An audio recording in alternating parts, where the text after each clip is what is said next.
जी Nepal HD television अब तपाईँ सँगसँगै।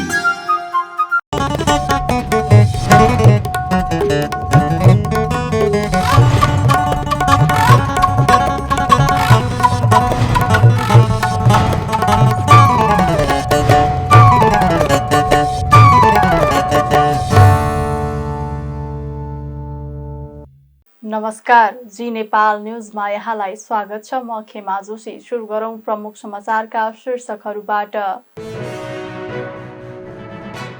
देश विकासका लागि गर्नुपर्ने लगानीका आधारमा बजेट विनियोजन गरिएको प्रधानमन्त्री दाहालको भनाई। समावेशी लोकतन्त्रको सुदृढीकरणका लागि सरकार प्रतिबद्ध रहेको धारणा। विमानस्थल थप्नुभन्दा पनि भएका विमानस्थललाई सञ्चालन गर्नमा सरकारले ध्यान दिनुपर्ने एमाले सांसद भट्टराईको भनाई। आवश्यकता र औचित्यका आधारमा मात्रै नयाँ विमानस्थलका बारेमा निर्णय लिन सुझाव। विपदलाई न्यूनीकरणका लागि पूर्व तयारी अवस्थामा बस्नुपर्ने स्वास्थ्य मन्त्री बस्नेतको भनाई। स्वास्थ्यको अधिकारलाई सुनिश्चित गर्न लाग्नुपर्नेमा ध्यान दिन स्वास्थ्य कर्मीलाई आग्रह। आन्ध्र महासागरमा टाइटानिक पानी जहाजको भग्नावशेष हेर्न गएको टाइटन पनडुब्बी समुद्रभित्रै विस्फोट भएको पुष्टि। पनडुब्बीभित्र रहेका 5 जनाको निधन। र साफ च्याम्पियनसिपमा आफ्नो दोस्रो खेलमा नेपालले शनिबार घरेलु टोली भारतसँग खेल्दै भारतसँग पराजित भएमा नेपाल समूह चरणबाटै बाहिरिने। अब समाचार विस्तारमा। प्रधानमन्त्री पुष्पकमल दाहाल प्रचण्डले देश विकासका लागि गर्नुपर्ने लगानी आवश्यकताका आधारमा बजेट विनियोजन गरिएको बताउनु भएको छ। शुक्रबार प्रतिनिधि सभामा प्रधानमन्त्रीसँग प्रत्यक्ष प्रश्न उत्तरका क्रममा सांसदले राखेका प्रश्नको जवाब दिँदै प्रधानमन्त्री प्रचण्डले देशको समग्र विकासका निम्ति सरकारले लिएका नीतिगत प्राथमिकता र विभिन्न विषयगत क्षेत्रका विकासका लागि गर्नुपर्ने लगानी आवश्यकताका आधारमा बजेट विनियोजन गरिएको बताउनु भएको हो। उहाँले मानव विकासमा पछि परेको कर्णाली, सुदूरपश्चिम र मध्य प्रदेशमा स्रोत साधनको न्यायपूर्ण विनियोजन गरिएको दावी गर्नुभयो। प्रधानमन्त्री प्रचण्डले मुलुकको वर्तमान संरचनालाई समावेशी बनाउँदै समावेशी लोकतन्त्रको सुदृढीकरणका लागि सरकार प्रतिबद्ध रहेको धारणा राख्नुभयो। उहाँले रासायनिक मलको आपूर्तिलाई प्रभावकारी बनाइएको भन्दै यस वर्ष 3,51,000 मेट्रिक टन आयात गरिएकाले मलको अभाव नहुने जिकिर गर्नुभयो। प्रधानमन्त्री प्रचण्डले बाढी पहिरोका कारण निकै धनजनको क्षति भएकाले प्रभावित क्षेत्रमा राहत उद्धार र पुनर्स्थापनाको कामलाई युद्ध स्तरमा अघि बढाएको बताउनुभयो। उहाँले भौगोलिक अवस्थाका बारेमा अध्ययन गरेर विकासको मोडललाई परिवर्तन नगर्ने हो भने यस्ता घटनाहरू भइरहने भएकाले सरकारले आवश्यक तयारी गरिरहेको बताउनुभयो। अविरल वर्षाको कारण पूर्वी नेपालका खास गरी सङ्खुवासभा, ताप्लेजुङ, पाँचथरका जिल्लाहरूमा ठुलो धनजनको क्षति भयो र त्यसको प्रत्यक्ष अवलोकन गर्न नेपाल सरकारको तर्फबाट हामी त्यहाँ पुग्यौँ पनि, तर मौसमको खराबीको कारणले सबै चिज यथार्थ अवलोकन गर्न त हामीले सकेनौँ। तैपनि हामीले त्यहाँको निम्ति तत्काल आवश्यक पर्ने राहत उद्धार र पुनर्स्थापनाको सम्भावनाबारे छलफल गऱ्यौँ र युद्ध स्तरमा उद्धार र राहत कार्यक्रम अगाडि बढाउन सम्बन्धित सबै निकायहरूलाई निर्देशित दियौँ। म अहिले त्यसको व्याख्या होइन, खालि म मृतकहरूप्रति श्रद्धाञ्जली र शोक सन्तप्त परिवारहरूप्रति समवेदना व्यक्त गर्न चाहन्छु। त्यसै गरी आज ओखलढुङ्गामा पनि फेरि पहिरोमा परि जो 4 जनाको क्षति भएको कुरा आएको छ, उहाँहरूप्रति पनि म श्रद्धा व्यक्त गर्न चाहन्छु र पीडितहरूप्रति संवेदना व्यक्त गर्न चाहन्छु।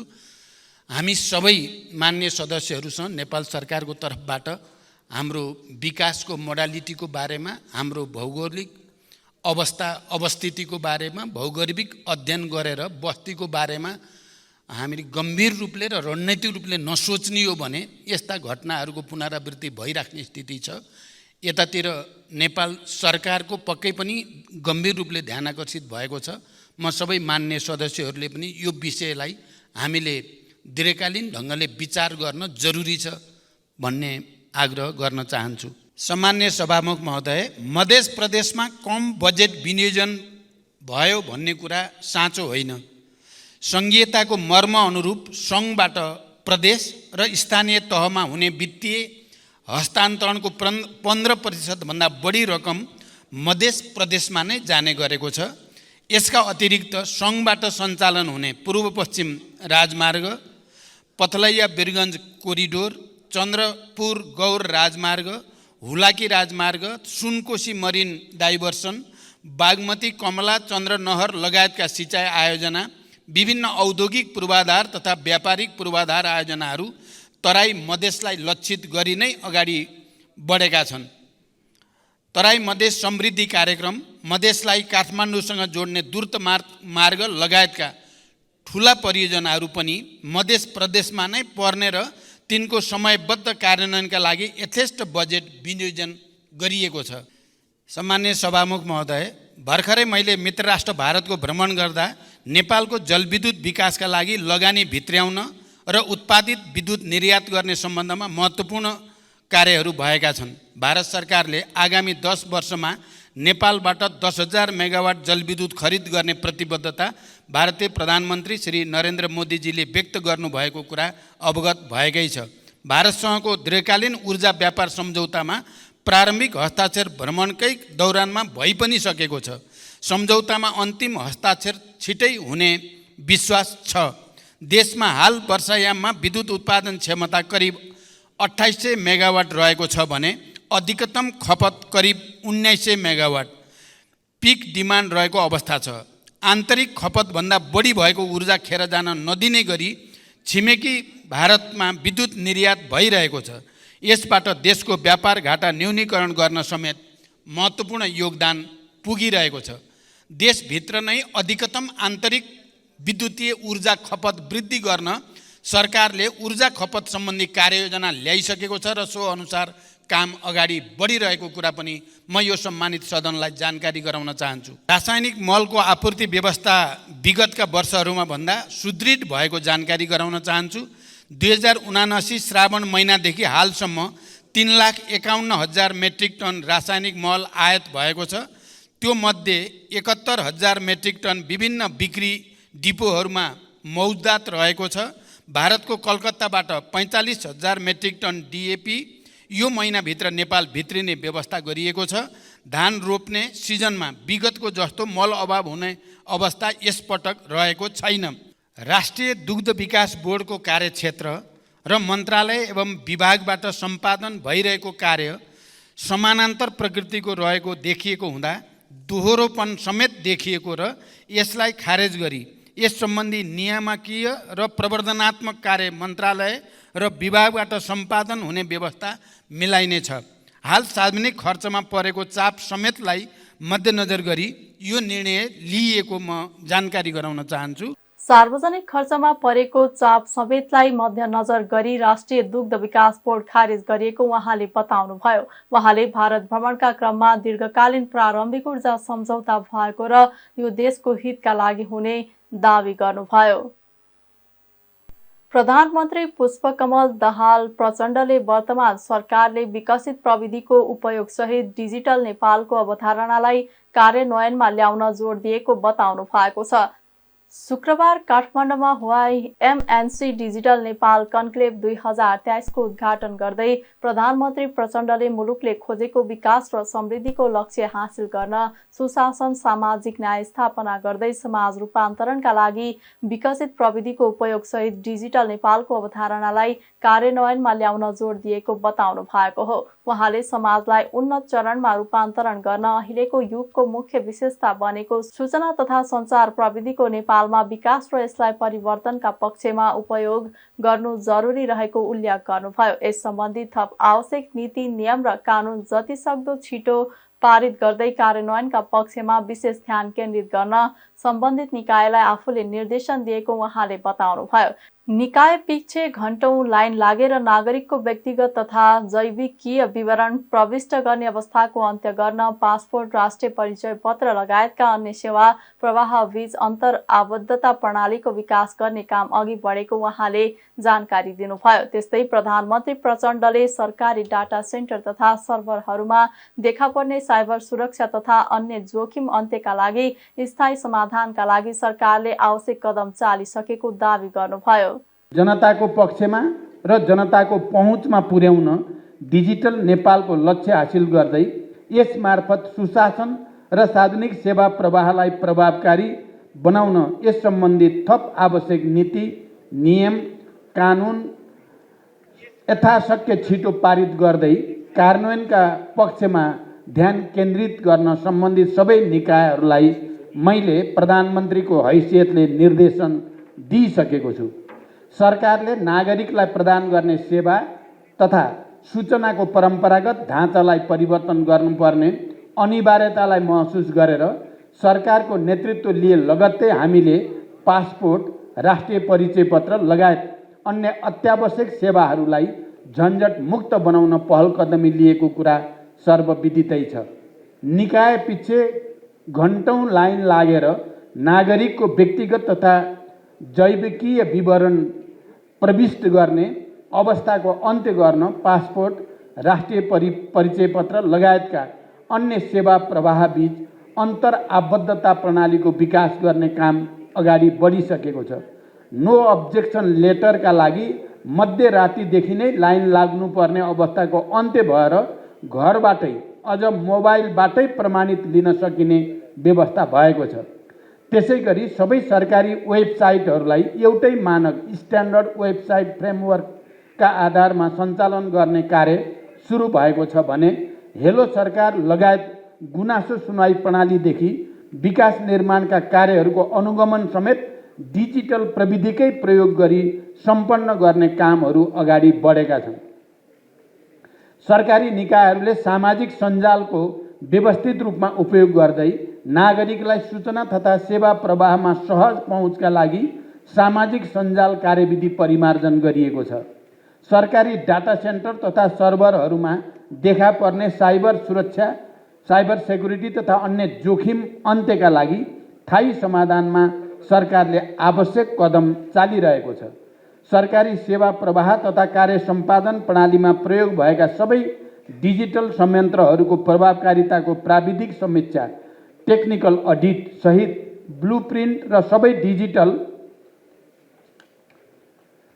सेवाहरूलाई एउटै प्लेटफर्ममा ल्याउन one stop solution and data exchange platform निर्माण गर्नेतर्फ समेत हामी अगाडि बढिसकेका छौँ। सरकारी काम कारबारहरू म्यानुअल पद्धतिबाट हुने अवस्थाको अन्त्य नगर्दासम्म हामीले खोजेको सुशासनमुखी नेपालको विकास गर्न सम्भव छैन। सरकार र जनता बीचको सम्बन्धलाई अझै विकसित गर्न तथा सरकारी काम कारबारलाई पारदर्शी तथा सबैको पहुँचमा पुर्याउँदै डिजिटल गभर्नेन्सको प्रत्याभूति सहित भ्रष्टाचार मुक्त समाजको विकासमा हाम्रा प्रयासहरू केन्द्रित छन्। पारदर्शिता, जवाबदेहितासँगै सुशासनका लागि पनि डिजिटल प्रविधि र यसको प्रयोग महत्त्वपूर्ण छ। यति मात्र होइन, सामाजिक चेतना, शिक्षा, स्वास्थ्य, रोजगारी जस्ता कतिपय क्षेत्रमा समेत जनअपेक्षा अनुरूप सरकारको भूमिका प्रभावकारी बनाउन सूचना तथा सञ्चार क्षेत्रमा विकसित प्रविधिहरूलाई व्यवस्थित रूपले उपयोग गर्नुपर्ने आजको आवश्यकता हो। सरकारले छोटो समयमा नै कतिपय उपलब्धि हासिल गरे पनि यी प्रयासहरू पर्याप्त बिल्कुल छैनन्। सूचना तथा सञ्चार प्रविधिका क्षेत्रमा दिनौँ जस्तो भइरहेको विकाससँगै प्रविधि, संरचना, सेवा प्रवाहको ढाँचा या शैलीमा अपडेट भइरहनुपर्ने र सोही अनुरूप नीतिगत संरचनामा समेत परिवर्तन गर्नुपर्ने चुनौती हाम्रा सामु रहेका छन्। त्यस्तै उहाँले सरकारले डिजिटल नेपालका लागि आवश्यक पूर्वाधार विकासमा जोड दिएको भन्दै राज्यको पहुँच नपुगेका दुर्गम क्षेत्रका सर्वसाधारणलाई समेत यस मार्फत जीवन स्तर उकास्न आवश्यक पहल गरिएको बताउनुभयो। स्वदेशमा समुचित रोजगारी तथा अवसरको वातावरण नहुँदा आइसिटी क्षेत्रका जनशक्ति पलायन भइरहेको गम्भीर तथ्यप्रति पनि सचेत रहेको र अवस्थाको गम्भीरता महसुस गरेर सरकारले बजेट मार्फत स्वदेशी प्रविधि प्रयोग गर्ने नीतिगत व्यवस्था र आविष्कार स्टार्टअप इनोभेसनका क्षेत्रमा कुल विकास बजेटको 1% विनियोजन गरेको जिकिर गर्नुभयो। नेकपा एमालेका सांसद योगेश भट्टराईले नयाँ विमानस्थल थप्नुभन्दा पनि भएका विमानस्थललाई सञ्चालन गर्नमा सरकारले ध्यान दिनुपर्ने बताउनु भएको छ। प्रतिनिधि सभाको शुक्रबारको बैठकमा विभिन्न मन्त्रालयमाथिको विनियोजित बजेटको शीर्षकमा भाग लिँदै भट्टराईले 55 विमानस्थल मध्ये केही सञ्चालनमा नरहेको भन्दै नयाँ थप्ने भन्दा पनि सञ्चालनमा नरहेका विमानस्थललाई सञ्चालन गर्न ध्यान दिनुपर्ने बताउनु भएको हो। उहाँले नीति तथा कार्यक्रम र बजेटमा फेरि पनि नचाहिँदो ठाउँमा विमानस्थल थप्न खोजिएको भन्दै आवश्यकता र औचित्यका आधारमा मात्रै नयाँ विमानस्थलका बारेमा निर्णय लिन सुझाव दिनुभयो। त्यस्तै उहाँले भएका आन्तरिक विमानस्थलको स्तर उन्नतिमा ध्यान दिन आग्रह गर्नुभयो।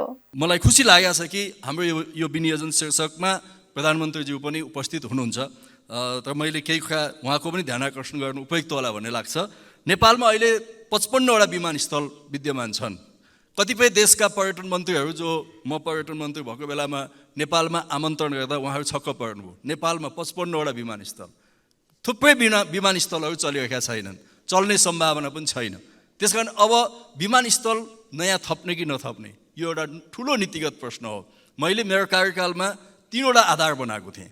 एउटा चाहिँ व्यावसायिक प्रतिफल हुनु पर्यो अबको विमानस्थल, किनभने हिजो सडक यातायात थिएन, त्यसकारणले विमानस्थलहरू बनाउनु पर्ने आवश्यकता थियो। आज यातायातका अन्य माध्यमहरू पनि हामीसँग एक्सेसेबल अवस्थामा छन्। त्यसो हुँदा व्यावसायिक प्रतिफल असाध्यै महत्त्वपूर्ण कुरा हो, किनकि एउटा एयरपोर्ट बनाउन अरबौँ खर्च हुन्छ। त्यस हिसाबले व्यावसायिक प्रतिफल। दोस्रो, पर्यटकीय गन्तव्य जस्तो लुक्ला अथवा सिमीकोट जस्ता ठाउँहरू यदि अन्यत्र पनि छन् भने हामीले बिना सङ्कोच एयरपोर्टहरू बनाउनुपर्छ, त्यसले पर्यटकीय हिसाबले माथि लान्छ। तेस्रो चाहिँ आवश्यकताको आधारमा जनतालाई सेवा दिने कुरा। तर मैले देख्दैछु कि यो नीति कार्यक्रम र बजेटमा फेरि पनि नचाहिँदो ठाउँमा विमानस्थलहरू थपिँदैछ। जुन ठाउँबाट 45 मिनटको यातायातको दूरीमा अर्को ठुलो विमानस्थल छ, पूर्वतिर जाँदा पनि अर्को 45 मिनटमा छ, त्यो बिचमा अर्को विमानस्थल किन चाहियो? फेरि पनि विमानस्थलमा खर्च गरेर अनावश्यक ढङ्गले त्यो चाहिँ गर्नुपर्ने आवश्यकता मैले देख्दिनँ। त्यसकारणले यसमा मेरो भनाइ के छ भने सम्माननीय सभामुख महोदय मार्फत पर्यटकीय दृष्टिकोणले महत्त्वपूर्ण विमानस्थलहरू ताप्लेजुङको सुकेटार, तुमलिङटार, सङ्खुवासभाको लुक्ला, सोलुको मुस्ताङ, जोमसोम, जुफाल एयरपोर्ट, डोल्पा, सिमीकोट, हुम्ला, ताल्चा, मुगु यी पर्यटकीय हिसाबले धेरै महत्त्वपूर्ण एयरपोर्टहरू हुन्, विमानस्थलहरू हुन्। यी विमानस्थलहरूको सकेसम्म अझै बढी स्तर उन्नति गर्ने र यिनीहरूलाई पर्यटकीय विमानस्थलको रूपमा अगाडि बढाउनुपर्छ। त्यस्तै सांसद प्रभु शाहले मधेसका ऐतिहासिक, पौराणिक र महत्त्वपूर्ण सम्पदा मठ मन्दिरलाई पर्यटन पूर्वाधारका रूपमा विकसित गर्ने गरी कुनै बजेट र कार्यक्रम नल्याएको बताउनुभयो। उन्नत संस्कृति भएका स्थानहरूलाई सरकारले बजेटमा उपेक्षा गरेको उहाँको भनाइ छ। उच्च जातीय अहङ्कारवादको विरुद्ध लड्ने माओवादी नेतृत्वको सरकार छ। हामी बढी अपेक्षा गर्छौँ कि सामाजिक न्यायको दिशामा उच्च जातीय वर्चस्वको विषयमा सरकारले गम्भीरतापूर्वक योजना ल्याओस्। त्यसरी आएको हामी देखेनौँ। त्यसमा सबैको ध्यान जाओस्, मुख्यतः सरकारको ध्यान जाओस् भनेर म विशेष आग्रह गर्न चाहन्छु। जहाँसम्म पर्यटन मन्त्रालय, पर्यटन मन्त्रीसँग प्रश्न गर्न चाहन्छु। नेपालमा हिस्ट्रीको कुरा गर्ने हो भने, इतिहासको कुरा गर्ने हो भने, धर्मको कुरा गर्ने हो भने, संस्कृतिको कुरा गर्ने हो भने, प्रकृतिको कुरा गर्ने हो भने मधेस पनि त्यसमा अग्रभागमै पर्छ।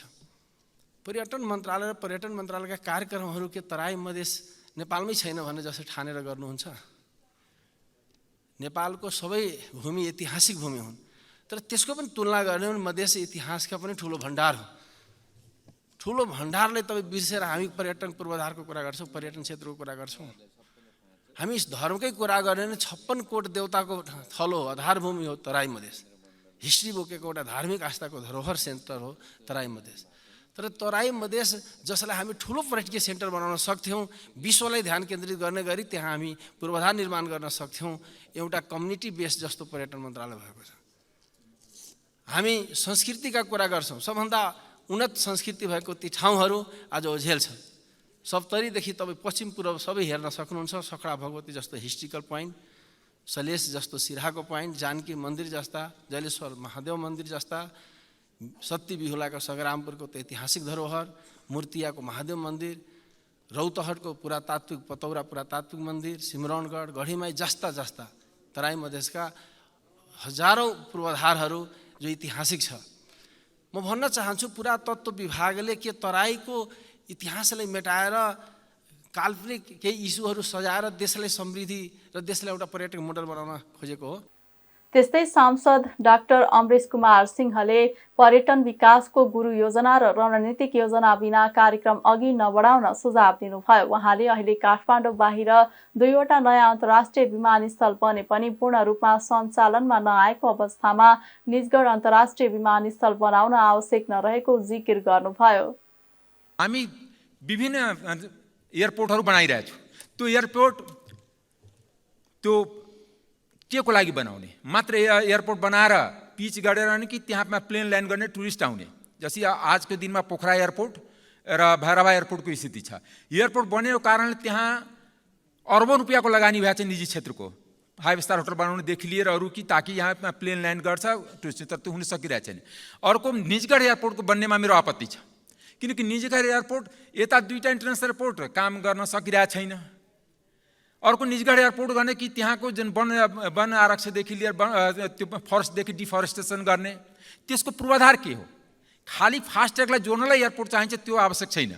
त्यस कारणले विदेशीको ऋण लिने, त्यो ऋण लिएर एयरपोर्ट बनाउने र त्यसमा त्यो अनुसारको व्यवस्था नहुने। त्यस कारण यो जुन अहिले पनि बजेटमा भनेको छ कि निजगढ एयरपोर्ट बनाउने, निजगढ एयरपोर्ट के त्यहाँ भैँसी चराउनको लागि बनाउने हो? त्यसअघि बजेटमाथिको छलफलका क्रममा उपराष्ट्रपतिको कार्यालयका लागि खर्च शीर्षक पुस्तिका सांसदहरूलाई उपलब्ध नगराएको भन्दै एमाले विरोध गरेपछि प्रतिनिधि सभाको पहिलो बैठक स्थगित गरिएको थियो। शुक्रबार नै बसेको दोस्रो बैठकमा सभामुख देवराज घिमिरेले कार्यसूचीबाट उपराष्ट्रपति कार्यालयको शीर्षक हटाएपछि बैठक सुचारू भएको थियो। सांसदहरूले मनसुनसँगै बाढी पहिरोको प्रकोप बढ्दै गएको अवस्थामा पूर्व तयारी गर्न र बढ्दो सवारी दुर्घटना न्यूनीकरण गर्न सरकारको ध्यानाकर्षण गराएका छन्। प्रतिनिधि सभाको शुक्रबारको बैठकको सुरुमै सांसद रामहरि खतिवडाले सडक निर्माणका नाममा जथाभावी सडक खन्ने कामले पहिरो जाने क्रम बढ्दै गएको भन्दै सरकारले नियन्त्रण गर्नुपर्ने बताउनुभयो। उहाँले ओखलढुङ्गामा गैराती गएको पहिरोका कारण केहीको ज्यान गएको र केही बेपत्ता भएको भन्दै तत्काल राहत उद्धार र पुनर्स्थापनामा ध्यान दिन आग्रह गर्नुभयो। त्यस्तै सांसद हितराज पाण्डेले गोर्खामा भएको जीव दुर्घटनामा 5 जनाको मृत्यु भएको र 12 जना घाइते भएको भन्दै दुर्घटना हरेक दिन हुन थालेकाले दुर्घटना रोक्नका लागि सरकारको ध्यान जानुपर्ने बताउनुभयो। उहाँले पहाडी जिल्लाहरूमा धेरै यात्रुहरू गाडीमा रहेका कारण पनि दुर्घटना हुने गरेकाले सरकारले ध्यान दिनुपर्ने बताउनुभयो। त्यस्तै सांसद राजेन्द्र बजगाईले क्षमता भन्दा बढी यात्रु बोक्दा दुर्घटना हुने गरेको भन्दै सरकारले यसलाई नियन्त्रण गर्नुपर्ने बताउनुभयो।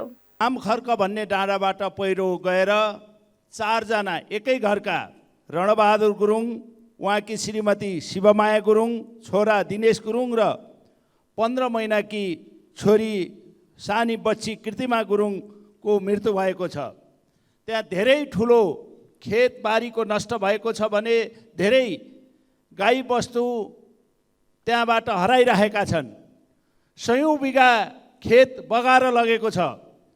सरकारले द्रुततर रूपमा विस्थापित हुन लागेको त्यो गाउँलाई बसोबासको व्यवस्था गर्नका लागि म पहल गर्न मान्य मन्त्रीज्यूहरूलाई अनुरोध गर्न चाहन्छु सभामुख महोदय। त्यति मात्र होइन, समयमा रोडहरूको निर्माण नहुँदा र बाटो बनाउने नाउँमा जहाँ पाए त्यहीँ इन्जिनियर इस्टिमेट बिना बाटो निर्माण गर्ने कामले गर्दाखेरि पहिरो जाने समस्या बृहत रूपमा आएको छ। अहिले आफै डोजर ड्राइभर नै इन्जिनियर भएर बाटो खन्दाको परिणाम देशव्यापी रूपमा यो समस्या आएको छ।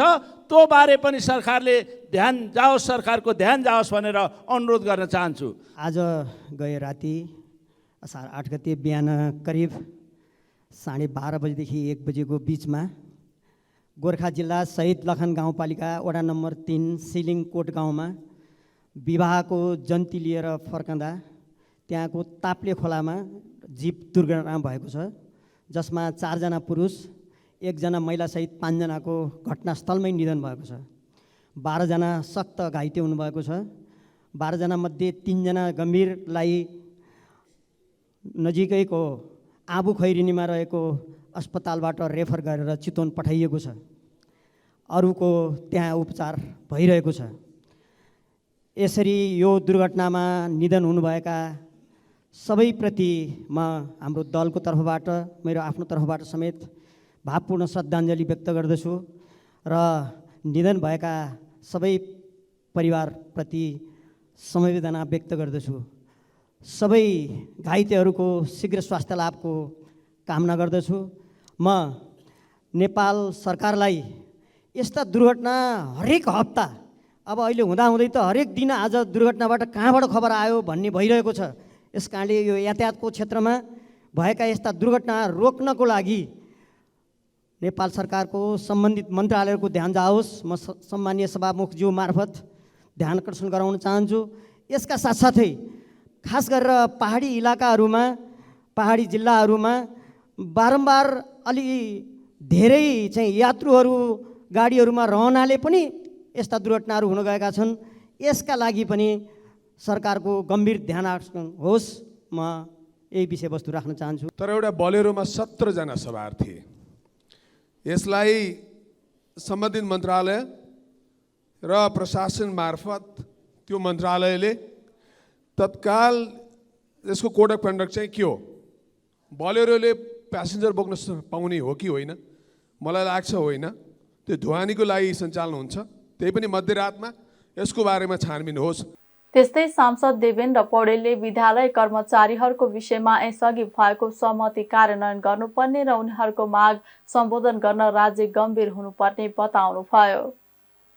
स्वास्थ्य तथा जनसङ्ख्या मन्त्री मोहन बहादुर बस्नेतले जुनसुकै बेला पनि हुन सक्ने विपदलाई मध्यनजर गर्दै सहज अवस्थामा रहनुपर्ने बताउनु भएको छ। आकस्मिक चिकित्सकीय समूहको कार्यक्रमलाई शुक्रबार ललितपुरमा सम्बोधन गर्दै मन्त्री बस्नेतले मुलुकको सबै क्षेत्रलाई ध्यानमा दिएर विपत्ति न्यूनीकरणका लागि पूर्व तयारी अवस्थामा बस्नुपर्ने बताउनु भएको हो। उहाँले संविधान प्रदत्त स्वास्थ्यको अधिकारलाई सुनिश्चित गर्न लाग्नुपर्नेमा ध्यान दिन स्वास्थ्य कर्मीलाई आग्रह पनि गर्नुभयो। आफू मन्त्री नहुँदा पनि स्वास्थ्य क्षेत्रका लागि धेरै काम गरेको र विभिन्न जिल्लामा भएका घटनामा स्वास्थ्य सामग्रीका साथै आवश्यक राहत प्रदान गरेको जिकिर गर्नुभयो। उहाँले राम्रो कार्ययोजना बनाएर अघि बढे सहयोगको खाँचो नहुने बताउनुभयो। संगठन, संस्था, सरकार कतिखेर कहाँ आइपुग्ला त्यो आफ्नो ठाउँमा छ। हामी प्रत्येक व्यक्ति अलर्ट हुनुपर्छ। हाम्रो प्रत्येक जिम्मेवारी चाहिँ हामी अलर्ट भएर बस्नुपर्छ र कुनै पनि बेला के हुन सक्छ भन्ने त्यो चाहिँ मान्यता, सोच र त्यसका लागि हामी के गर्नुपर्ने, हाम्रो ड्युटी के हो भन्ने कुराका बारेमा चाहिँ हामी सोच गर्नुपर्छ। र मलाई त भन्नुहुन्छ भने अहिले म स्वास्थ्य मन्त्री छु, मैले यो नभने नि हुने हो। मेरो गोदाममा अहिले पनि करोडौँको स्वास्थ्य सामग्री मैले डिपोजिट गरेर राखेको छु। म यो स्वास्थ्य मन्त्री हुन्छु भन्ने थिएन। र जहाँ तत्कालीन अवस्था आउँछ म हिँड्नलाई 60 जिल्लाभन्दा बढी म दौडेको छु र मैले बाढी पहिरोको प्रकोपबाट मृत्यु भएका परिवारहरूलाई 25,000को दरले धेरैवटा जिल्लामा हामी बाँड्दै पनि हिँड्यौँ। दार्चुलामा तुइन काटिएर मान्छे मारियो, त्यहाँ पनि हामीले पैसा बढायो र स्वास्थ्य सामग्री हामीले धेरै ठाउँ बाँड्दै हिँड्यौँ र हाम्रो पनि टिम छ। यो राम्रो कार्ययोजना बनाउन सक्यो भने नेपालीहरू अत्यन्तै मन भएका, अत्यन्तै सहयोग गर्ने खालका विचारका यो नेपाली जनताहरू हो जो संसारभरि पाउन सक्दैन, मलाई त्यस्तो लाग्छ। किनभने म हरेक खालको विपत्तिमा चाहिँ काम गरेका मान्छे हो, चाहे महाभूकम्प होस्, चाहे बाढी पहिरो होस्। बाढी पहिरो त हरेक साल हुन्छ र अन्त पनि म हिँडेको छु। त्यस कारणले हामीले राम्रो कार्ययोजना बनाएर हामीले अगाडि सार्यौँ भने हामीलाई सहयोगीहरूको खाँचो हुँदैन। म आफै यसको उदाहरण हो र यो देश आफ्नै उदाहरण हो। नेपालले आफ्नो सीमित र स्रोत र साधनको बावजुद पनि ठुला कामहरू सफलतापूर्वक सम्पन्न गर्न सकेका छौँ। त्यो सम्पन्न गर्ने कार्यकर्ता, सम्पन्न गर्ने पात्र तपाईँ हामी हो। त्यस कारणले सहयोगको कुरा गर्नुहुन्छ भने जनता मिलेर पनि सहयोग गर्छन् र हामीले राम्रो कार्य गर्न दिन सक्यौँ भने चाहे WHO होस्, चाहे अरू हाम्रा हेल्थ पार्टनरहरू हुन्, सबैतिर सहयोग दिनलाई कुनै समस्या छैन। स्वास्थ्य मन्त्रालय एउटा यस्तो मन्त्रालय हो जहाँ हामीले राम्रा काम गर्न सक्यौँ भने कुनै फन्डको कमी हुन्छ भन्ने मलाई लाग्दैन। हुन त नेपाल सरकारले म आउनुभन्दा अगाडि स्वास्थ्य मन्त्रालयको बजेट 40% बजेट कटौती गरेका थियो। त्यो सिलिङ त्यसरी आएको थियो र मैले हाम्रो मन्त्रालयका टिमको सहयोगले र अर्थ मन्त्रालयसँग धेरैपल्ट चाहिँ उहाँहरूसँग छलफल गरेर हामी 10 अथवा 11 करोड जति त्यो हाम्रो सहयोग थप्न हामी सफल भएको छ। तर पनि अहिले पनि भन्नुहुन्छ भने श्रुतिजन्य पदार्थको नाउँमा 6 र पैसा उठिरहेको छ। 40 करोडभन्दा पनि स्वास्थ्य मन्त्रालयलाई दिएको छ। यस्ता किसिमका विकृतिहरू पनि छन्, विसङ्गतिहरू पनि छन्। तर त्यसको लागि लडिदिने लिडरसिप सायद स्वास्थ्य मन्त्रालय नभएको कारणले यो दशा भोग्नु पर्या हो कि। र म तपाईँलाई विश्वास दिलाउन चाहन्छु, जेन्युन कुरामा राष्ट्रका लागि, जनताका लागि, स्वास्थ्य उपचारका लागि संविधानमा एउटा कुरा हामी लेखेर बसेका छौँ, कोही जनता, नेपाली जनता स्वास्थ्य उपचार नपाएर मर्नु पर्दैन भनेको छ। तर अहिले विभिन्न विपत्तिबाट आएका बिरामीहरू उपचार गर्न नसकेर बेवारिसी भएर बसेको अवस्थामा स्वास्थ्य मन्त्रालय जिम्मामा बसेर हामीले उपचार गरिरहेका छौँ। अहिले पनि ट्रमा सेन्टरमा हामीले जिम्मा लिएर उपचार गरिरहेका छौँ। जस्तै अहिले चाहिँ तपाईँहरूले हामीले जति राम्रा नीति बनाऊँ, जतिवटा कार्यशाला गोष्ठी गरौँ, जति राम्रा चाहिँ हामीले चाहिँ विधि र विधानहरू तयार गरौँ, तर आवश्यकता अनुसारको स्रोत र साधन भएन भने हामी टाइममा त्यो काम गर्न सक्छौँ, समस्या हुन्छ। त्यस कारणले गर्दा त्योतर्फ हामीले ध्यान दिन पनि जरुरी छ। तर मैले अघि पनि भने स्रोत र साधन हामीले राम्रो कार्ययोजना बनाएर हामी एकदमै एक्टिभ भएर कन्भिन्स गर्न सक्ने अवस्थामा हामी पुग्यौँ भने त्यहाँ सम्भावना पनि छ। त्यसैले यो कार्यशाला गोष्ठीले आगामी दिनहरूमा अब यो भइसकेका ठाउँमा, हुन सक्ने सम्भावना भएका ठाउँमा कसरी चाहिँ हामीले सरकारका अरू अङ्गहरूसँग, अरू चाहिँ क्षेत्रहरूसँग सहकार्य गरेर चाहिँ हामी अगाडि बढ्न सक्छौँ। कार्यक्रममा स्वास्थ्य सेवा विभागका महानिर्देशक डाक्टर दिपेन्द्र रमण सिंहले देशभर 25 अस्पतालमा स्याटेलाइट आकस्मिक सेवा प्रदान गर्न सक्ने अवस्थामा रहेको जिकिर गर्नुभयो।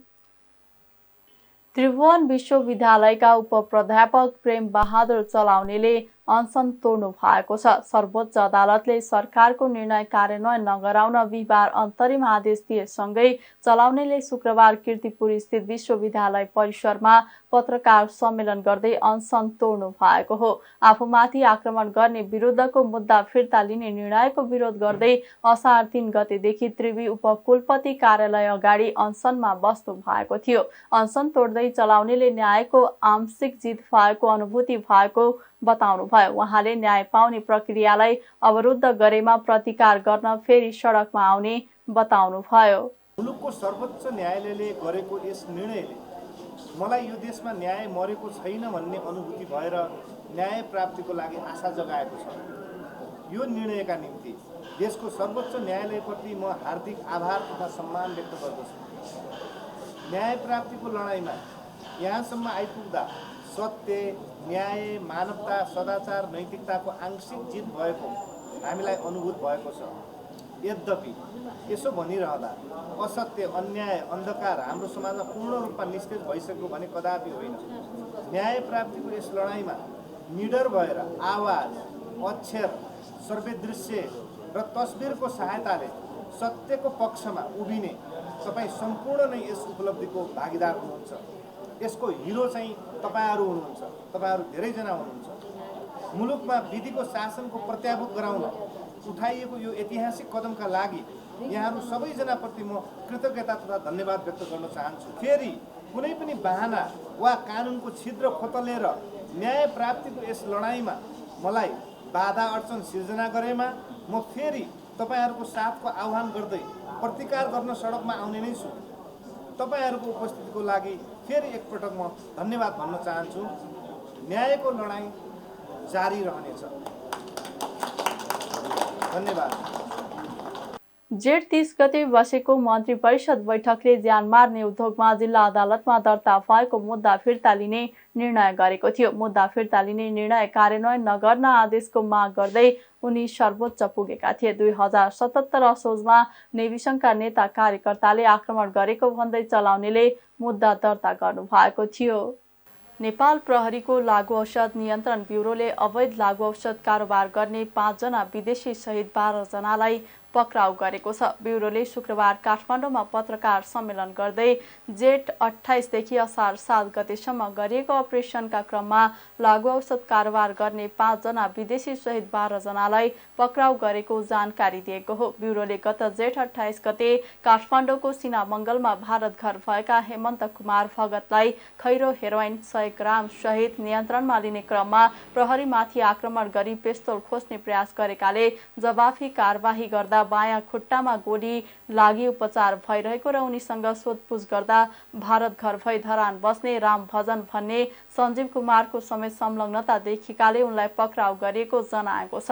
त्यस्तै करिब 7 किलो लागु औषध चरेसहित एकजना जर्मन नागरिकलाई इस्तानबुल जान लागेको अवस्थामा त्रिभुवन विमानस्थलबाट पक्राउ गरिएको ब्युरोका प्रवक्ता प्रहरी उपरीक्षक चक्रराज जोशीले जानकारी दिनुभयो। उहाँले विशेष अपरेसनका क्रममा 10,130 पिस एलएसटी स्टिकर सहित 5 लाई पक्राउ गरिएको बताउनुभयो। ठमेल 7 घुम्तीबाट काठमाडौँ चन्द्रगिरी घर भएका सुगम मैनालीलाई 7 पिस एलएसटी सहित पक्राउ गरेपछि थप अनुसन्धान गर्दै जाँदा अन्य व्यक्तिहरूलाई पनि पक्राउ गरिएको जोशीले जानकारी दिनुभयो। उहाँले कागजमा टाँस्ने स्टिकरको स्वरूपमा एलएसटी बरामद गरिएको पनि बताउनुभयो। 28 गतेदेखि अहिले 7 गतेसम्म सञ्चालन भएको विभिन्न अपरेसनमा हामीले 12 जना व्यक्तिहरूलाई पक्राउ गरेका छौँ, जसमा 5 जना विदेशी र 7 जना नेपाली नागरिक हुनुहुन्छ।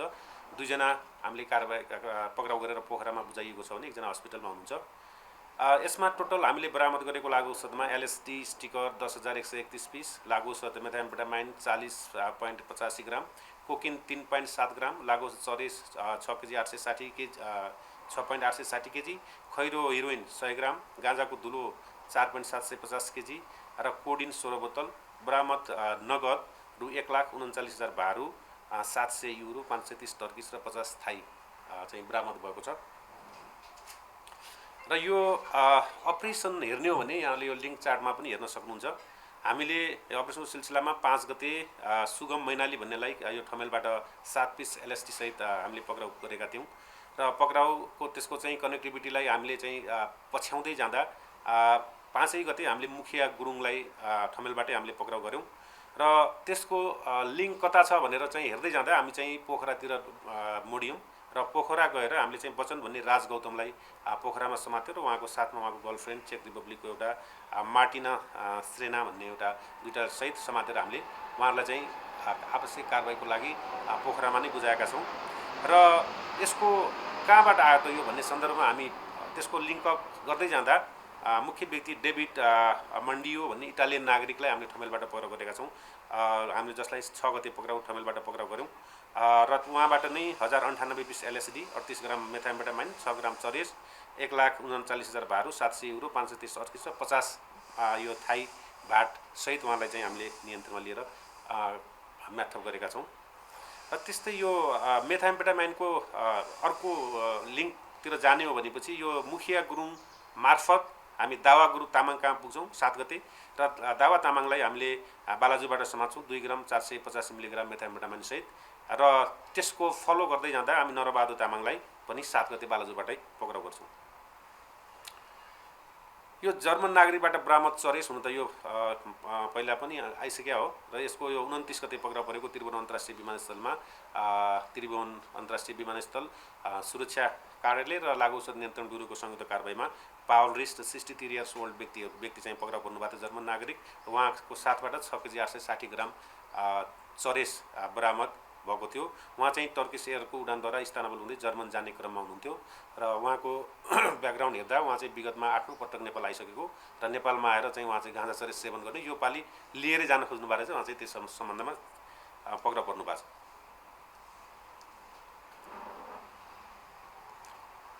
चरेस भनेको अब यो गाँजाबाट बनाइने कुरा हो। यसको बारेमा मैले धेरै यहाँलाई भनिराख्नु जरुरी छैन। एलएसडी भनेको एक किसिमको कृत्रिम शक्तिशाली भ्रमात्मक असर दिने लागु औषध हो। यो स्टिकरको रूपमा हुन्छ, यहाँहरूले यहाँ चित्रमा पनि हेर्न सक्नुहुन्छ। यो जुन स्टिकर छ, एउटा स्टिकरमा करिब 500वटा सानो सानो टुक्रा हुन्छ र यो स्टिकर नेपालमा यसको अवैध बजार मूल्य हेर्ने हो भने करिब 2000 छ। त 2000 भन्दा बढीको हिसाबले पनि यो बिक्री वितरण भएको छ। यो विभिन्न उसमा आउँछ, झोल पदार्थको रूपमा आउँछ, सेतो पाउडरको रूपमा आउँछ, अनि रङ्गीन पिल्स या विभिन्न आकारमा ट्याब्लेट वा क्याप्सुलमा पनि यो पाउँछ। र अहिले हामीले समातेको झोललाई सोच्ने कागज, टिकट वा टाँस्ने सानो कागजमा टाँसेर स्टिकर बनाएर चाहिँ को अवस्थामा ठुलो परिणाममा हामीले यो बरामद गरेको हो। त्यस्तै अनुसन्धानका क्रममा अवैध लागु औषध सहित विभिन्न 3 जनालाई पक्राउ गरिएको ब्युरोले जनाएको छ। पक्राउ परेकाहरूबाट बरामद अवैध लागु औषधको अवैध बजार मूल्य 2 करोड 33 लाख भन्दा बढी रहेको पनि ब्युरोले जानकारी दिएको छ। बढ्दो शहरीकरणलाई मध्यनजर गर्दै सहरभन्दा अलग एकान्त तथा मनोरम वातावरण सहित नेपालगञ्ज ग्रिन सिटी निर्माण हुन थालेको छ। राशिद अहमद कुरेशी अध्यक्ष रहेको कालिका हाउसिङ प्राइभेट लिमिटेडले नेपालगञ्ज 6 स्थित हरिया बाबा रोड रामनगरमा उक्त ग्रिन सिटी निर्माण गर्न थालेको हो। निर्माणाधीन उक्त सिटी नेपालगञ्जका 13 र 17 नम्बरसँग पनि जोडिएको छ। उक्त सिटी 25 बिघा क्षेत्रफलमा फैलिएको छ। 50 बिघा क्षेत्रफलमा फैलाउने उद्देश्य राखिएको Nepalgunj green सिटीका project director Irshad राईले जनाउनुभयो। कुल 5 अर्ब लगानीमा निर्माण हुन थालेको उक्त ग्रिन सिटीले नेपालगञ्जमा लगानी भित्र्याउन मद्दत पुग्ने अपेक्षा गरिएको छ। यहाँ करिब 1000 घर धुरी हुनेछ। यहाँका लागि बैंक र ठूला अस्पतालसँग समन्वय भएको उहाँको भनाइ छ। यसका लागि काठमाडौँ र भारतीय अस्पतालहरूलाई लगानी गर्न अनुरोध गरिरहेको बताइएको छ। हरित स्थान परिदृश्य सहित सामुदायिक अन्तर्क्रियालाई बढावा दिएको कालिका हाउसिङ कम्पनीले जनाएको छ। प्रत्येक घरका उपयुक्त क्रस भेन्टिलेसन प्राकृतिक प्रकाश सहितको डिजाइन गरिएको छ। मौसम अनुकूल हावापानीलाई सामना गर्न साइड प्लानिङ गरिएको छ। कुशल योजना सहित पूर्वाधार लागतलाई न्यूनतम बनाई साइड प्लानिङ गरिएको उहाँको भनाइ छ। शान्त स्वच्छ तथा हरियाली वातावरणमा अवस्थित रहेको यहाँ घडेरी र घर किनमेल सुरु भएको छ। नेपालकै नमुना बस्ती हुने गरी आफ्नै कम्पाउन्ड भित्र स्कुल, कलेज, हस्पिटल, व्यावसायिक योजना हुनेछन्। ग्रिन सिटी भित्र बसोबास गर्ने जनशक्तिलाई लक्षित गरी रोजगार दिने उद्देश्यले विभिन्न उद्योग तथा कल कारखाना खोलिने योजना रहेको उक्त कम्पनीले जनाएको छ। अहिले आकर्षक घडेरी पनि सुपथ मूल्यमा बिक्री भइरहेको कालिका हाउसिङले जनाएको छ। राप्ती सोनारी गाउँपालिकाका 9वटै वडाका 138 जना युवा युवतीलाई एकैपटक विभिन्न आधारभूत सिपमूलक तालिम दिएको छ। सिपमूलक तालिम दिएर आत्मनिर्भर गराउने उद्देश्यले एकैपटक ठूलो संख्यामा युवा युवतीलाई तालिम दिएको हो। हातमा कुनै सिप नहुँदा आत्मनिर्भर हुन र रोजगारी पाउन समेत समस्या हुने भएकाले सिपमूलक तालिम प्रदान गरिएको लुम्बिनी प्रदेश सांसद कृष्णा केसी नमुनाले बताउनुभयो। सांसद केसीले आफ्नो संसद विकास कोषबाट विनियोजन गरेको 49 लाख रुपैयाँबाट तालिम दिनु भएको थियो। तालिम सञ्चालन भने जिल्ला घरेलु तथा साना उद्योग कार्यालय बाँकेले गरेको कार्यालय प्रमुख रमेश बहादुर बुढाथोकीले जानकारी दिनुभयो। तालिममा सहभागीहरूलाई विभिन्न सामग्रीहरू समेत प्रदान गरिएको थियो। तालिममा सहभागीहरूले माथिल्लो तहको तालिमका लागि सांसद केसीलाई आग्रह गरेका छन्। अधिकांश प्रशिक्षार्थीहरूले माथिल्लो तहको तालिम ओडामा सिक्ने अवसर पाए आत्मनिर्भर र रोजगारीका लागि सहज हुने बताएका थिए। सोही क्षेत्रबाट निर्वाचित लुम्बिनी प्रदेश सांसद कृष्णा केसी नमुनाले आगामी वर्षमा एडभान्स तालिमको व्यवस्था गरिने बताउनु भएको छ। आधारभूत लेभलको तालिमले मात्र नहुने बताउँदै उहाँले थप माथिल्लो तहको तालिमको लागि पहल थालिएको बताउनुभयो। नेपाली कांग्रेस बाँकेले जनसरोकारका विषयहरूमा जिल्ला प्रशासन कार्यालय बाँकेको ध्यानाकर्षण गराएको छ। जनसरोकारका सवालहरू समेटेर कांग्रेस बाँकेले प्रमुख जिल्ला अधिकारी विपिन आचार्यलाई आज ज्ञापन पत्र बुझाएको हो। पार्टीका कार्यवाहक सभापति गोपाल प्रसाद अधिकारीको नेतृत्वमा ज्ञापन पत्र बुझाइएको हो। मल र बिउको अभाव, चर्को महँगी, कालो बजारी, असारे विकास, विपद पूर्व तयारी, अनियमित विद्युत लगायतका विषयहरू समेटेर ज्ञापन पत्र बुझाए रहेको कार्यवाहक सभापति अधिकारीले बताउनुभयो। ज्ञापन पत्रमा किसानलाई समयमै मल र बिउ उपलब्ध गराउनु पर्ने, विपद बाढी पहिरो नियन्त्रण गर्न प्रभावकारी पूर्व तयारी गर्नुपर्ने, देश चरम आर्थिक मन्दीको चपेटामा गुज्रिरहेको समयमा उपभोग्य वस्तुको अत्याधिक मूल्य वृद्धि भई आफ्नो दैनिक जीवनयापनमा समेत कठिनाई भइरहेको हुँदा मूल्य नियन्त्रणका साथै कालो बजारी नियन्त्रण गर्न प्रभावकारी बजार अनुगमन गर्नुपर्ने, राज्यका विभिन्न निकायबाट हुने विकास निर्माणका कार्यहरू असारे विकासका नाममा गुणस्तरहीन हुने हुँदा प्रभावकारी अनुगमनका साथै गुणस्तर परीक्षण गर्नुपर्ने र अनियमित विद्युतका कारण जनताको दैनिकीमा समेत प्रभाव परिरहेको हुँदा नियमित विद्युत उपलब्ध गराउन तत्काल प्रभावकारी कदम चाल्नुपर्ने बुँदाहरू समेटिएका छन्। प्रमुख जिल्ला अधिकारी आचार्यले कांग्रेसले वस्तुपरक र समय सान्दर्भिक सवालहरूको उठान गरेको भन्दै समाधानार्थ उचित पहल र अग्रसरता लिने बताउनुभयो। उहाँले यी समस्याहरूमा सम्बन्धित पक्षसँग समन्वय गरी समाधानका लागि निरन्तर प्रयास गरिरहेको उल्लेख गर्नुभयो। ज्ञापन पत्र बुझाउन उपसभापति कृष्ण बहादुर कार्की, सहसचिव रेणु सिंह ठाकुर, कोषाध्यक्ष यज्ञ बहादुर बस्नेत, प्रवक्ता डिल्ली गिरी, नेत्री उमा थापा मगर लगायत नेताहरू जिल्ला प्रशासन पुगेका थिए। नेपालगञ्ज उपमहानगरपालिकाका नगर प्रमुख प्रशान्त विष्टले विपद जोखिम न्यूनीकरणका लागि गम्भीर र जिम्मेवार ढङ्गले काम गरिरहेको बताउनु भएको छ। विष्टले सम्भावित विपदको पहिचान गरी पूर्व तयारी गर्नेदेखि शीघ्र प्रतिकारका लागि नेपालगञ्ज उपमहानगरपालिका योजनाबद्ध ढङ्गले अघि बढेको बताउनुभयो। उहाँले नीति योजना कानुन निर्माणदेखि कार्यान्वयनको पाटोलाई व्यावहारिक बनाउन द्रुत गतिमा काम गरिरहेको बताउनुभयो। युनिसेफको सहयोगमा नेपालगञ्ज उपमहानगरपालिकाले आयोजना गरेको विपद जोखिम न्यूनीकरण तथा मनसुन पूर्व तयारी सम्बन्धी कार्यक्रममा बोल्दै नगर प्रमुख विष्टले विपदका सवालहरूलाई आगामी आर्थिक वर्षको नीति कार्यक्रम र बजेटमा पनि प्राथमिकता दिएको उल्लेख गर्नुभयो। कार्यक्रममा प्रमुख प्रशासकीय अधिकृत शिव प्रसाद रिजालले दक्षिण कोरिया भ्रमणको अनुभव प्रस्तुतिकरण गर्नुभएको थियो। उहाँले कोरियामा सहर उत्थानशील कार्यक्रमको सिकाइ अनुभव बताउनु भएको थियो। केही समय अगाडि उपमहानगरपालिकाबाट नगर प्रमुख विष्ट, प्रमुख प्रशासकीय अधिकृत रिजाल लगायतको टोली कोरिया भ्रमणमा गएको थियो। कार्यक्रममा नेपाल रेड क्रस सोसाइटी बाँकेका उपनिर्देशक दोलख डाङ्गीले विपद जोखिम न्यूनीकरण तथा आपतकालीन प्रतिकार्यमा स्थानीय तह र वडा स्तरको भूमिका र जिम्मेवारी र परामर्शदाता लोकेन्द्र भट्टले नेपालगञ्ज उपमहानगरपालिकाले तयार पारेको स्थानीय विपद तथा जलवायु उत्थानशील योजनाको प्रस्तुतिकरण गरेका थिए। वातावरण शाखा प्रमुख प्रकाश ढिसीले विपद व्यवस्थापनमा नेपालगञ्ज उपमहानगरपालिकाले गरेका प्रयासहरूबारे जानकारी गराएका थिए। विषयगत क्षेत्र तथा वडा स्तरको योजना तर्जुमामा समावेश गर्न सकिने योजनाहरूको ढाँचाका विषयमा आपतकालीन कार्य सञ्चालन केन्द्रका सूचना व्यवस्थापन अधिकृत रूपन गेवालीले सहजीकरण गर्नु भएको थियो। कार्यक्रममा वडा अध्यक्ष, कार्यपालिका सदस्य, शाखा प्रमुख, युनिसेफ प्रतिनिधि लगायत उपस्थित थिए। नेपालगञ्जमा चिकित्सक तथा स्वास्थ्य कर्मीलाई सर्पदंश व्यवस्थापन सम्बन्धी तालिम सुरु भएको छ।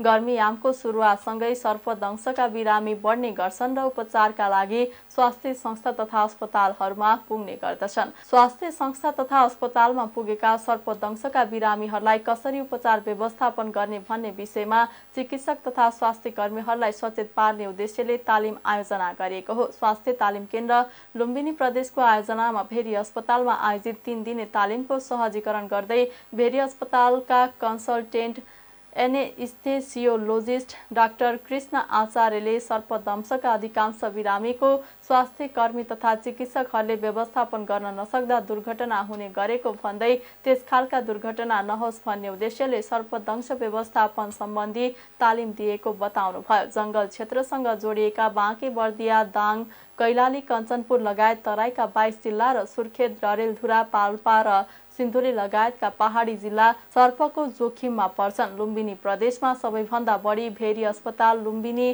प्रादेशिक अस्पताल, रूपन्देही, बर्दिया अस्पताल र लमही सर्पदंश उपचार केन्द्रमा सर्पदंशका बिरामी बढी आउने गरेका छन्। नवलपरासी, रूपन्देही, कपिलवस्तु, बाँके, बर्दिया, दाङ र बर्दियाका अस्पताल तथा स्वास्थ्य संस्थामा कार्यरत मेडिकल अधिकृत स्वास्थ्यकर्मी सहभागी तालिममा सर्पको पहिचानदेखि उपचार व्यवस्थापनसम्म जानकारी प्रवाह गरिने स्वास्थ्य तालिम केन्द्र लुम्बिनी प्रदेशका वरिष्ठ स्वास्थ्य शिक्षा अधिकृत अरुण गेवालीले जानकारी दिनुभयो। तालिमको भेरी अस्पतालका निमित्त मेसु समेत रहनुभएका एनेस्थेसियोलोजिस्ट डाक्टर आचार्य, सर्पदंश विशेषज्ञ कमल देवकोटा, भेरी अस्पतालका कन्सल्टेन्ट फिजिसियन डाक्टर खगेन्द्र जङ शाह लगायतले सहजीकरण गरिरहेका छन्। जिल्ला प्रहरी कार्यालय पर्साले 2079 साल फागुन 28 गते राति 10:40 बजेको समयमा वीरगञ्ज महानगरपालिका वडा नम्बर 10 स्थित सडक खण्डबाट चोरी भएको एउटा मोटरसाइकल सहित 2 जना चोरहरूलाई आफ्नो नियन्त्रणमा लिएको छ। वीरगञ्ज महानगरपालिकाकै वडा नम्बर 9 रानीघाट टोल बस्ने वर्ष 29 को सोनु पटेलले मोटरसाइकल पार्किङ गरी राखिएको अवस्थाबाट चितवन जिल्लाको राप्ती नगरपालिका वडा नम्बर 13 बस्ने वर्ष 28 को मनिष प्रजा र सोही ठाउँ बस्ने वर्ष 20 को राजु प्रजाले उक्त मोटरसाइकलको लक तोडी चोरी गरी गएकोमा पीडित सोनु पटेलले यस कार्यालयमा दिएको किटानी जाहेरी दरखास्तको आधारमा खोज तलास गर्दै जाने क्रममा इलाका प्रहरी कार्यालय खैरेनी, चितवन तथा जिल्ला प्रहरी कार्यालय पर्साबाट खटिएको विशेष टोलीले बुधबार निजहरूको घर ठेगानाबाट प्र 203007 प 3550 नम्बरको कालो रातो रङको 220 सीसी को पल्सर मोटरसाइकल मनिष प्रजा र राजु प्रजालाई नियन्त्रणमा लिई यस कार्यालय ल्याई आजै पर्सा जिल्ला अदालतबाट 5 दिनको म्याद थप अनुमति प्रदान गरी थप अनुसन्धान कार्य भइरहेको कुरा प्रहरी प्रवक्ता डीएसपी दीपक गिरीले बताउनु भएको छ। अब अर्थ समाचार। कर्जाको माग कम हुँदा ब्याङ्कहरूमा पैसा थुप्रिन थालेको छ। ब्याङ्कमा पैसा थुप्रिन थालेपछि नेपाल राष्ट्र ब्याङ्कले मौद्रिक औजार अर्थात् रिभर्स रिपो जारी गरिरहेको छ। राष्ट्र ब्याङ्कले मागेको रिपोमा मागभन्दा धेरै दाबी परेको छ। पछिल्लो पटक राष्ट्र ब्याङ्कले 10 अर्ब रुपियाँको रिभर्स रिपोको माग गरेकोमा 26 अर्ब 33 करोड रुपियाँको आवेदन परेको छ। गएको चैत्रमा पनि राष्ट्र ब्याङ्कले माग गरे भन्दा धेरै रकम जम्मा गर्न ब्याङ्कहरूले आवेदन दिएका थिए। अहिले ब्याङ्कहरूसँग 40 अर्ब रुपियाँ तरलता रहेको राष्ट्र ब्याङ्कले अनुमान गरेको छ। तरलता बढेपछि त्यसलाई तान्न राष्ट्र ब्याङ्कले चालु आर्थिक वर्षमा दोस्रो पटक रिभर्स रिपो जारी गरेको थियो। नेपाल राष्ट्र ब्याङ्कले प्रकाशन गरेको चालु आर्थिक वर्षको 10 महिना अर्थात् साउनदेखि वैशाखसम्म ब्याङ्क तथा वित्तीय संस्थाको निक्षेप सङ्कलन 7.3% बढेको छ, तर निजी क्षेत्रमा प्रवाहित कर्जा 3.3% मात्रै बढेको छ। वार्षिक बिन्दुगत आधारमा निक्षेपको वृद्धि दर 11.4% र निजी क्षेत्रमा प्रवाहित कर्जाको वृद्धि दर 3.1% रहेको छ। अब अन्तर्राष्ट्रिय समाचार। आन्ध्र महासागरमा टाइटानिक पानी जहाजको भग्नावशेष हेर्न गएको सानो पनडुब्बी समुद्रभित्रै विस्फोट भएको पुष्टि भएको छ। विगत 5 दिनदेखि पनडुब्बीका खोजी गरिरहेको अमेरिकी सेनाले पनडुब्बी विस्फोट भएको पुष्टि गरेको हो। विस्फोटसँगै उक्त पनडुब्बीमा सवार सबै 5 जना यात्रुको मृत्यु भएको पनि अमेरिकी कोस्ट गार्डले जनाएको छ। अमेरिकी सेनाका रियर एडमिरल जोन मागरले जहाजको 5 भाग टाइटानिकको भग्नावशेषबाट लगभग 1600 फिट टाढा फेला परेको जानकारी दिनुभयो। अमेरिकी सेनाले गत आइतबार नै पानी मुनि विस्फोटको तरङ्ग पहिचान गरेको थियो। त्यसपछि उक्त पनडुब्बीको खोजी कार्य थालिएको थियो। अहिले भेटिएको भग्नावशेष उक्त विपत्तिजनक विस्फोटको आवाजसँग मेल खाएको बताएको छ। टाइटान नाम गरेको यो पर्यटकीय पनडुब्बीमा पाकिस्तानी धनाढ्य बाबु छोरा शहजादा र सुलेमान दाउद, ब्रिटिस अन्वेषक हमिश हार्डिङ, फ्रेन्च कीर्तिमानी ड्राइभर एवं टाइटानिक विशेषज्ञ पौल हेन्नी नार्गोलेट र पनडुब्बी कम्पनी ओसियन गेट एक्सपिडिसनका प्रमुख कार्यकारी अधिकृत स्टकटन र सवार थिए। पनडुब्बी विस्फोट भएको पुष्टि भए पनि मृत्यु भएका यात्रुहरूको शव भेटिने सम्भावना न्यून रहेको खोजकर्ताहरूले बताएका छन्। अब खेल समाचार। 14औं संस्करणको साफ च्याम्पियनसिपमा आफ्नो दोस्रो खेलमा नेपालले शनिबार घरेलु टोली भारतसँग खेल्दैछ। बेङ्गलोर स्थित श्री कान्तिरवा स्टेडियममा भारत विरुद्ध उत्रदा नेपाल गर या मरको अवस्थामा छ। पहिलो खेलमा कुवेतसँग पराजित भएको नेपाललाई सेमी फाइनल पुग्ने सम्भावना कायम राख्न भारतसँगको हार टार्नुपर्नेछ। भारतसँग पराजित भएमा भने नेपालको समूह चरणमै बाहिरिने डर हुनेछ। नेपाल पहिलो खेलमै कुवेतसँग 3-1 ले पराजित भएको थियो। अर्को खेलमा भारतले सुनिल छेत्रीको ह्याट्रिक मद्दतमा पाकिस्तानलाई 4-0 ले हराएर शानदार सुरुवात गरेको थियो। पछिल्लो समय भारतले फुटबलका घरेलु संरचना लगायत धेरै सुधार गरिसकेको छ। 2022 सेप्टेम्बरमा ट्राई सिरिजमा भियतनामसँग 3-0 ले हारे यता भारत 7 खेलमा अपराजित छ। नेपाल भने पछिल्लो 2 खेलमा पराजित भएको छ। त्यसअघि नेपाल लगातार 5 खेलमा अपराजित थियो। 2022 सेप्टेम्बरमा बङ्गलादेश विरुद्ध, नोभेम्बरमा पाकिस्तान विरुद्ध मैत्रीपूर्ण खेलमा विजय भएको नेपालले गत मार्चमा काठमाडौँमा भएको 3 नेसन्स कपमा लाओसलाई हराउँदै उपाधि जितेको थियो, जहाँ नेपाल 3 खेलमा अपराजित थियो। साफ च्याम्पियनसिपका लागि बेङ्गलोर आउनु अघि 15 जुनमा फिलिपिन्समा खेलिएको मैत्रीपूर्ण खेलमा नेपाल 1-0 ले पराजित भएको थियो। त्यसपछि साफको पहिलो खेलमा नेपाल आमन्त्रित टिमको रूपमा पहिलो पटक साफ खेलको कुवेतसँग 3-1 ले पराजित भएको थियो। नेपाल ओलम्पिक कमिटी NOC को तत्वावधान तथा स्पोर्ट्स फर अल कमिसनको आयोजनामा ओलम्पिक डे 2023 मनाइएको छ। शुक्रबार ललितपुरको लगनखेल स्थित नेपाली सेनाको खेलकुद तथा शारीरिक तालिम केन्द्रमा ओलम्पिक कमिटीको झण्डोत्तोलन गर्दै ओलम्पिक डे 2023 मनाइएको हो। कार्यक्रममा NOC पूर्व अध्यक्ष जीवनराम श्रेष्ठलाई ओलम्पिक टर्च हस्तान्तरण गरिएको थियो भने खेल कला कौशल प्रस्तुत गरिएको थियो। नेपालमा सन् 2011 देखि प्रत्येक वर्ष ओलम्पिक डे मनाउँदै आएको छ। अन्तर्राष्ट्रिय ओलम्पिक कमिटी र आधुनिक ओलम्पिकको सुरुवात भएको दिन 23 जुनको अवसर पारेर नेपाल लगायत विश्वभर विभिन्न कार्यक्रम गरेर ओलम्पिक डे मनाइन्छ। खेल समाचारसँगै हामी जी नेपाल न्युजको अन्त्यमा आइसकेका छौँ। जाँदा जाँदै प्रमुख समाचारका शीर्षकहरू पुनः एकपटक। देश विकासका लागि गर्नुपर्ने लगानीका आधारमा बजेट विनियोजन गरिएको प्रधानमन्त्री दाहालको भनाई। समावेशी लोकतन्त्रको सुदृढीकरणका लागि सरकार प्रतिबद्ध रहेको धारणा। विमानस्थल थप्नुभन्दा पनि भएका विमानस्थललाई सञ्चालन गर्नमा सरकारले ध्यान दिनुपर्ने एमाले सांसद भट्टराईको भनाई। आवश्यकता र औचित्यका आधारमा मात्रै नयाँ विमानस्थलका बारेमा निर्णय लिन सुझाव। विपदलाई न्यूनीकरणका लागि पूर्व तयारी अवस्थामा बस्नुपर्ने स्वास्थ्य मन्त्री बस्नेतको भनाई। स्वास्थ्यको अधिकारलाई सुनिश्चित गर्न लाग्नुपर्नेमा ध्यान दिन स्वास्थ्य कर्मीलाई आग्रह। आन्ध्र महासागरमा टाइटानिक पानी जहाजको भग्नावशेष हेर्न गएको टाइटन पनडुब्बी समुद्रभित्रै विस्फोट भएको पुष्टि।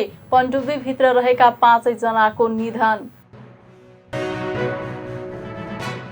र साफ च्याम्पियनसिपमा आफ्नो दोस्रो खेलमा नेपालले शनिबार घरेलु टोली भारतसँग खेल्दै भारतसँग पराजित भएमा नेपाल समूह चरणबाटै बाहिरिने। प्रमुख समाचारका शीर्षकसँगै अहिलेका लागि जी नेपाल न्युज सकियो। ताजा समाचार र मनोरञ्जनका लागि जी नेपाल 4K टेलिभिजन हेर्दै गर्नुहोला। नमस्कार।